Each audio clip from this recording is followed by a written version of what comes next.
Good morning and welcome back to the second hour of LoveBabz, LoveTalk. I'm Babz Rawls-Ivy. Hey, Trina Learned, how are you? Good morning. I'm great. Thanks for having me. Of course I'll have you. So Trina Learned is the interim director over Creative Arts Workshop, which sits right there in the Audubon Arts Plaza. And they are celebrating their founder who passed away, A.N.P. Lehman. Is it Lehman? Lehman. A.N.P. Lehman, yeah. And it's just got a very interesting story. So let's get into it, Trina. Tell me about Ann Lehman and what y'all are planning to do to celebrate her life and the founding of Creative Arts Workshop. Fantastic. Yeah. So it's actually a great story. In the early 60s, Ann Lehman was an artist. She had a family. She was a mother, a wife, and an artist. She had a family and had a lot of friends who were also artists. They had found an abandoned or a vacant building in New Haven. It's the old Foot School, and thought, wouldn't that be a great place to have some art studios? Except they all had studios or some place to make their art. What they really needed was a place to teach. They wanted to have students, and they were very aware of the fact that Yale, Pear School of Art, some of the other colleges and universities had art programs for matriculated students. But where could people go and experience art, particularly children? So they were looking for an opportunity to really establish a community-based program to teach art. So they got together and they founded something that they called Creative Arts Workshop. Their first home was in the basement of what's the Slade Eli house. They literally got some cans of paint and whitewashed everything down there to make it look a little less dreary, and then traipsed people in and out of the basement. Then they went over to Michigan Israel, which was the temple that was then converted later on into Educational Center for the Arts. They rented that basement. And that was the time that the Audubon Arts District was just being developed. So the Arts Council was looking for people to take plots of land and build. And this small group of people, Ann Lehman had led the incorporation of Creative Arts Workshop in 1961 is when our articles of incorporation were signed by Ann. She was official leader. And they took a leap of faith and bought the land that we're now on. And for $250,000, they managed to build the building that we're currently in. Wow. So, yeah, it was a lot. But the first year they even got, just by word of mouth, people telling other people, they got 150 kids to come and do art. And it's been going ever since. Anne taught right up until she died just a year ago. It'll be a year ago later this month.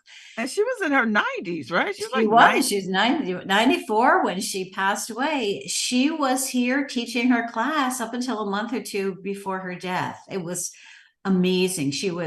But that was Anne. She was tenacious. She was wonderfully, she was just always so vital, so enthusiastic about what she did. And she believed in her students and she believed in her own artwork. So she was here perpetuating her sculpture studio. And the work she did, it's hard for us to describe it here on radio, but she's a metal sculptor.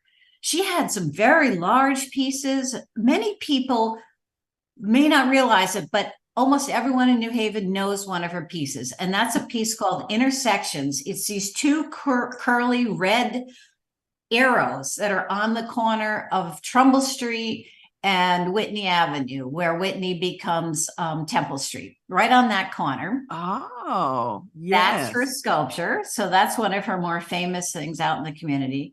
So this was a woman who she loved playing with fire. She was great with a welding torch, and really loved the idea that metal had such durability. So she worked in metal. She worked in a couple other medium as well, but primarily we think of her as a metal sculptor, and that was what she taught here at CAW.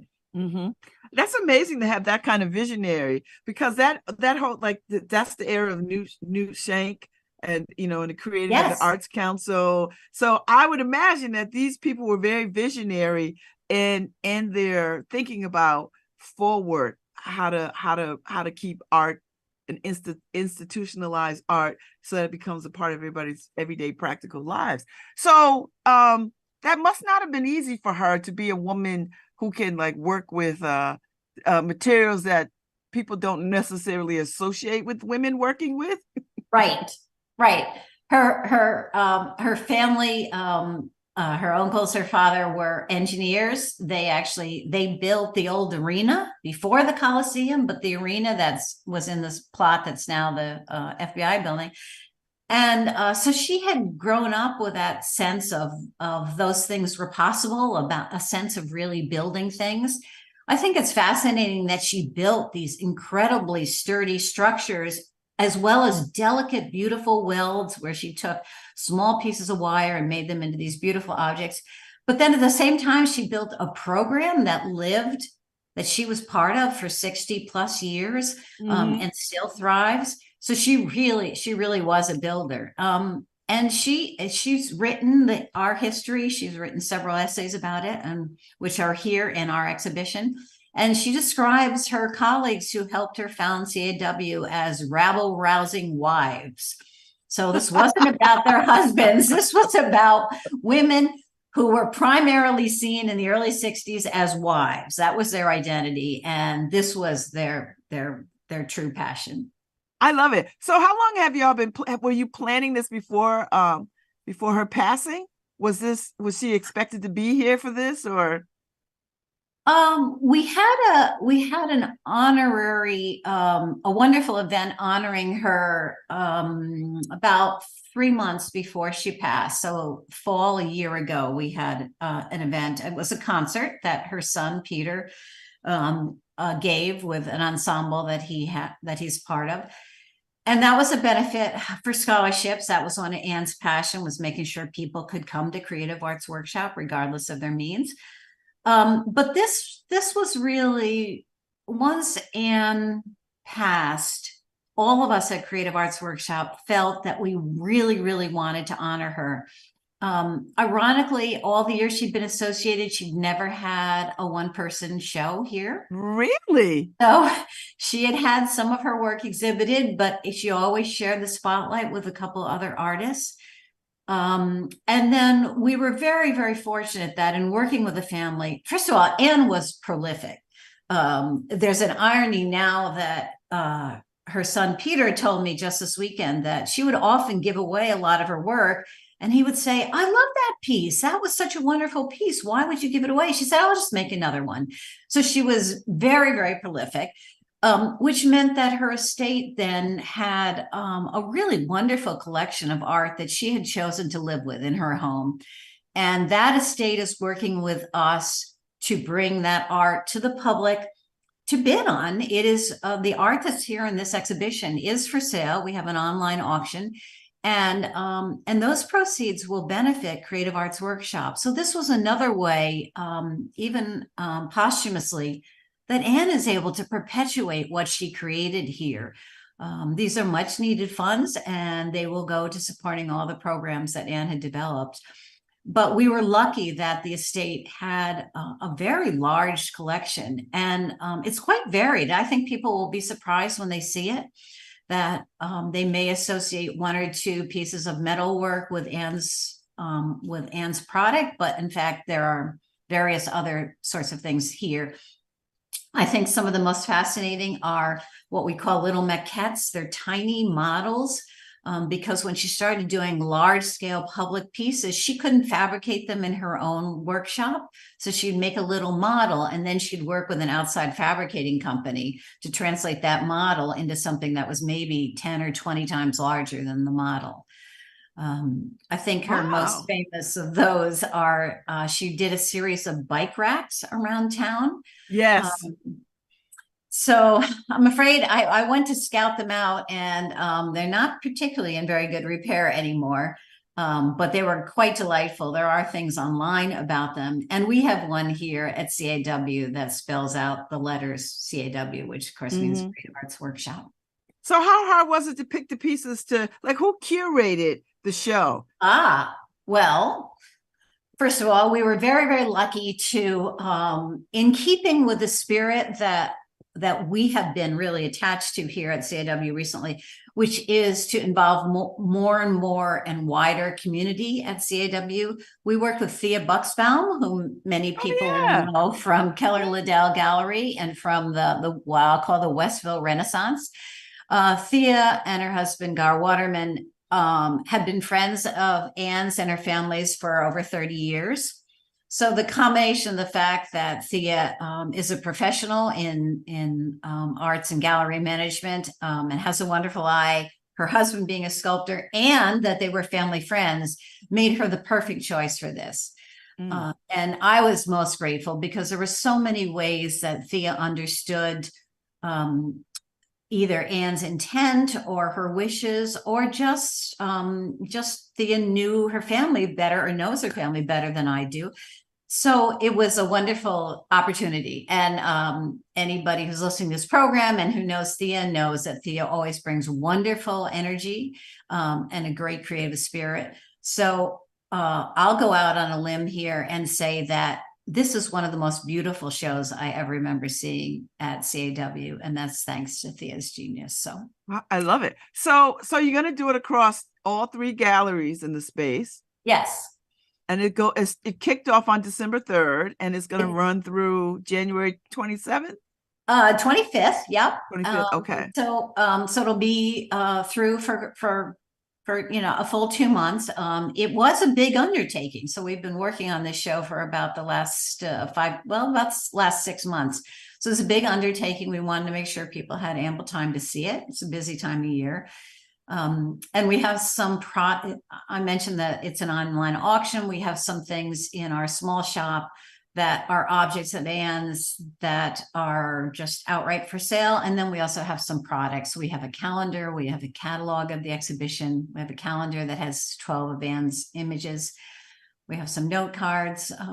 We have what we call some swag, some Anne swag for people to enjoy. Oh, I love it. So y'all thought of everything. And it sounds like you thought about all price points, like, so that everybody could have a piece of this, of her art life. Thank you for saying that. I mean, even for instance, we have individual note cards. So they're 4 of our favorite images of Anne's work. And so even if you just take the note card and put it on your desk, just to remind you, they'll make you happy. But yes. I love it. We wanted people to share Anne as much as possible. All right. So how are you doing as interim director? How are you doing? I'm great. Thank you. What a nice thing to ask. This place is fabulous. And I didn't expect to be quite so captivated, but I am. And the energy here is wonderful. And I feel that this is an opportunity to just continue strengthening CAW. We're like all arts organizations in New Haven. We continue to work very hard to make sure that our resources are as stable and sufficient as possible. That includes, of course, financial resources, but also just to make sure that students get a chance to come. So we had about 130% growth this past semester over the same period the year before. So we're really starting to see that people are coming back out and joining classes post-COVID. Our new term starts January 4th, and we have over 60 classes that we're offering in the term that runs January and February. So, and we've already had very robust applications, or I should say, in registrations and enrollments. So things are going well that way. This everything is just constantly changing here. So we're just very excited about our chance to work more and more with the community. This year we have ECA, Educational Center for the Arts, has 4 of its visual arts classes in our studios, and having that energy of students coming into the class 4 days a week, into the building 4 days a week, and just really watching what they produce is a Oh really yeah, because great example. they show up at the Arts Council too, because they use the sandbox. Of And course. so Audubon Place is like teeming with young people. That's right. Well, and it's important. I mean, I am very proud of the fact that we have people and layman's generation who continue to take classes here. But I also think it's absolutely wonderful when I see 4-year-olds come in and take classes, and then the high school students who have astonishing talent and wonderful energy. So we want people to believe that anybody can come here and experience the process of art. So how many students do y'all have, at any given time? I mean, 60 classes is a lot of classes. It is. And they're not, classes run various different lengths. So some will run the whole 7-week period, the 8-week period. Others will run 3 or 4 sessions. We may have some workshops, a weekend workshop, and so forth. But we'll have on any term, we'll have anywhere from 400 to 600 students. So a lot of different people come through our doors. So tell me about the use of the gallery space, and what do y'all have planned for the 2024 year? Right. Well, much of that is still in the planning, and I don't think I'm quite ready to sort of pull the drape off it and reveal things, but I can tell you. I was hoping to get a little scoop, a little bit of a scoop. For several years now, we've had this wonderful series called Made Visible, which runs during the month of February to commemorate Black History Month. And we do have a really fabulous show planned for that. As I say, I'm not quite ready to make the announcement, but I do want to assure the community that this Made Visible series, which has been vital for us, is really important and will continue to perpetuate. We have a couple other shows planned, again, not yet to be announced, but at least I'll tease. And that is something to commemorate International Women's Day. So that's March 8th. We will probably bring back our edible book tea. That's an event that people sculpt food to somehow replicate. It's usually a sweet, like a cake, and it replicates some book that they've read. And then we serve tea, and people come in, they buy a ticket, and we serve all pieces of these desserts. So they all get devoured at the end of the day. So that happens in early April. That will be coming up. Before that, we have what we call our XOXO show. That's primarily a show by our bookbinding students and practitioners, but it also has other handicrafts and beautiful objects that have been made by our other studios. So that happens the first 2 weeks of February. We have a couple student shows coming up. We, in part of our hosting of the 4 classes from Educational Center for the Arts, their senior show and year-end art show will happen here in late spring. So lots of pretty exciting things happening. Now, do you all run summer programs, Trina? Do you have a summer component? We do run summer programs. So particularly mindful of the fact that families need to be able to plan in advance. We are just about to publish our summer catalog of all of our children's programs.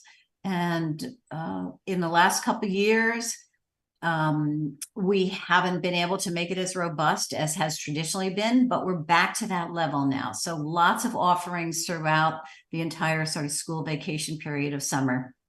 And then we continue to have classes. We actually have, in many ways, we have different groups of students who come in the summer because they have a different flexibility.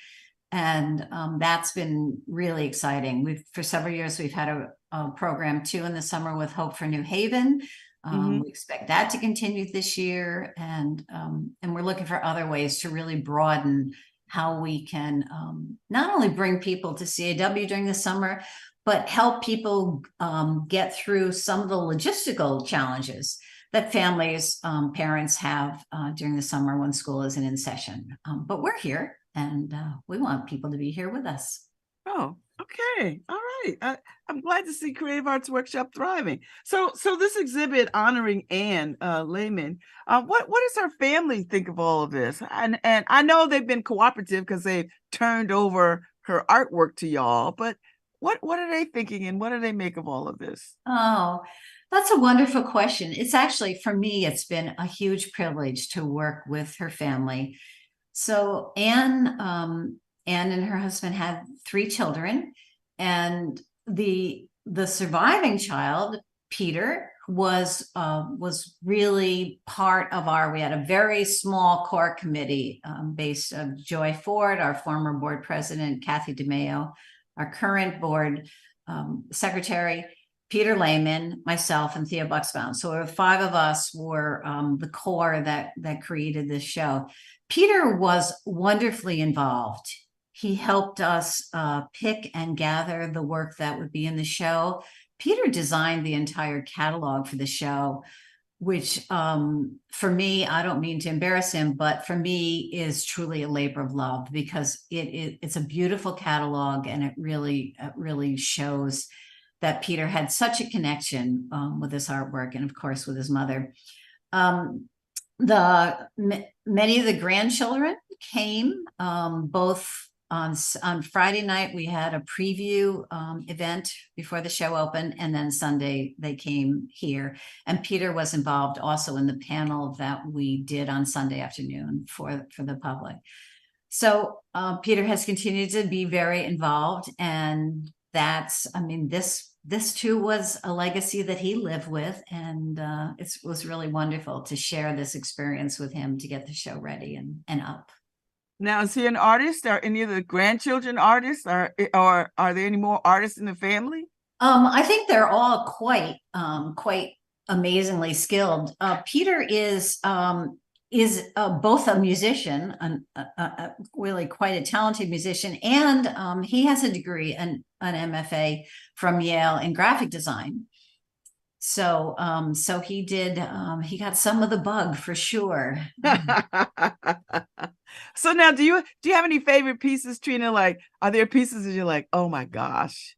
Oh, that's such an interesting question, because not many people would have known this, but we stored most of this work here on site in a storage area in our building for about 4 or 5 months. And it was all jammed in, and some of it had come right out of Anne's garden or fields. And so it was a little rustic, I'll use that word. And I would often go in this room and take a look at something, and it all looked sort of jammed in and wasn't so sure. And then when we started to pull it out and started to hang the exhibition, everything just took on this, not only this beautiful life, but this wonderful dignity. Suddenly, each object had its own identity. So there are a couple of objects that I particularly love, and I think Thea Buxbaum was very clever in the way that she positioned them. One is a spectacular, it's almost 4 feet wide and almost 2 feet deep, metal bow. It's a beautiful shaped thing, and it hangs on the wall, so that if you're standing outside CAW 24/7, you can look in and you see this spectacular bow. And that bow is a fabulous depiction of the fact that Anne played with materials that were very hard and made them look fluid and flowing and tactile and soft. So that bow is really one of my favorites. And I like the maquettes for the various bike racks that she did. Boy, it's hard to pick a favorite. It is. And I get it. Yeah. And there's quite a bit of range. There are various different things that Anne did. So yeah, there's great stuff. Now, does she have any surviving colleagues or contemporaries that will come or lend some thoughts to this? Or We did actually. I'm so glad you asked that question, because one of the other projects we've tried to do some tangential projects that really give a chance for us to magnify the experience of Anne. So Thea Buxbaum in our hallways has put up oversized essays, an essay that Anne wrote about the founding of CAW, and a couple of other things. We commissioned a poem by Judith Liebman about Anne's work.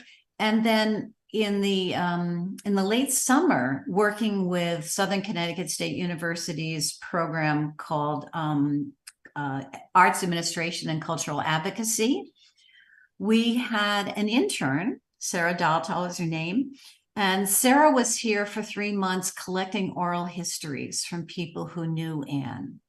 wow. So she compiled a wonderful series of interviews of people who were either Anne's contemporaries, who were also teaching when Anne was teaching, or her students, to capture their memories and give us a chance to also codify that and make sure that we have that in our records. So we're in the process of putting all of those things on our website so that people have access to them. The panel discussion that happened on Sunday was that Frank Mitchell moderated, was not only Peter Lehman talking about his experience with his mother as an artist, Susan Smith, who was the executive director here for 27 years, spoke. And Sherry Block, who as a child lived next door to Anne Lehman and is now the head of the sculpture studio and studied sculpture and metalsmithing with Anne for years. And Kim Weston, who really wonderfully represents the sort of the next generation of what is community art, particularly help working with children. What does community art mean in New Haven, and how to perpetuate that? So that we videotape that, and we will have that on our website. And then Raheem Nelson did an illustration of the event as it was going on. So he sat in the gallery. Oh yeah, he's quite talented like that. Isn't he amazing? Yes. He's one of our faculty, and his work is so captivating. So we also have that.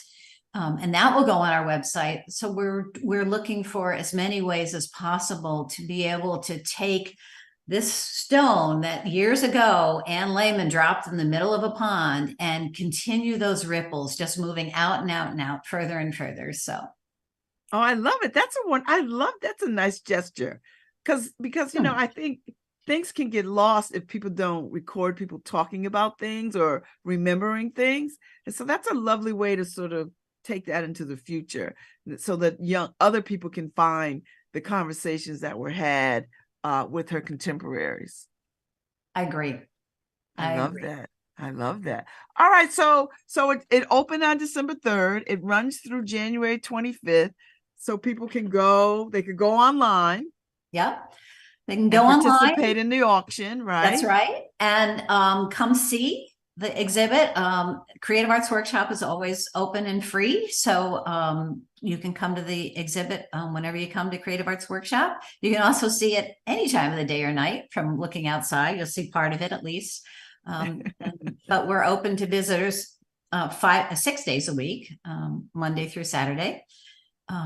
And would love to have people participate in any way that they can. Oh, I love it. And there are things for sale too. Like if you missed the auction, you can actually go into the space and go into the gift shop and buy things. Exactly. And this is the season to gift people things. So that's right. A piece of artwork is forever. And it will make Creative Arts Workshop last forever. So thank you. Yes, because you all are doing this to raise money for the work to continue the scholarship work that you're doing.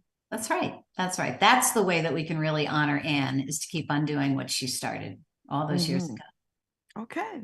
Well, Trina, it is lovely to talk to you and to see you. Thank you. And Great to talk to you. I enjoyed this conversation, and I'm going to make my way over there to see this exhibit. I got a whole month.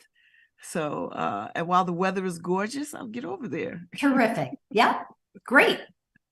Bring So everybody. is there any last thing you want to say before we sign off? No, I think this was wonderful, and I really appreciate the chance to have a conversation about one of my favorite subjects. Thank you. Well, thank you, and enjoy the holidays. And I'll be in there soon enough. Okay. Have a good one. Thank you, Trina. You too. Take care. All right. Take care. Okay. All right, Harry Droz, we are out. Thank you so much for a wonderful morning. And I'll be back tomorrow. I think I have a guest tomorrow. Let me check, because I'll get to talking, and before I know it, I'll be like, ooh. I thought I was going to have somebody from the modern opera come on, but I haven't secured that just yet. So who knows? We'll see. Anything will happen in the next couple of hours. We'll see. But yeah, so if you're around, if you're in Audubon, if you're downtown New Haven, you must stop by Audubon Plaza, because that's like, the arts hub. The neighborhood music school is there, creative arts workshop, Arts Council of Greater New Haven, ECA, Community Foundation, New Haven Ballet. I mean, it's just chock full of art. So go over the Creative Arts Workshop and take a look-see at the founder, Ann P. Lehman's work. I can't wait to see it. And I'm a sucker for note cards, so I'll be buying up note cards like you wouldn't believe. So I will see y'all tomorrow. Enjoy the rest of your day.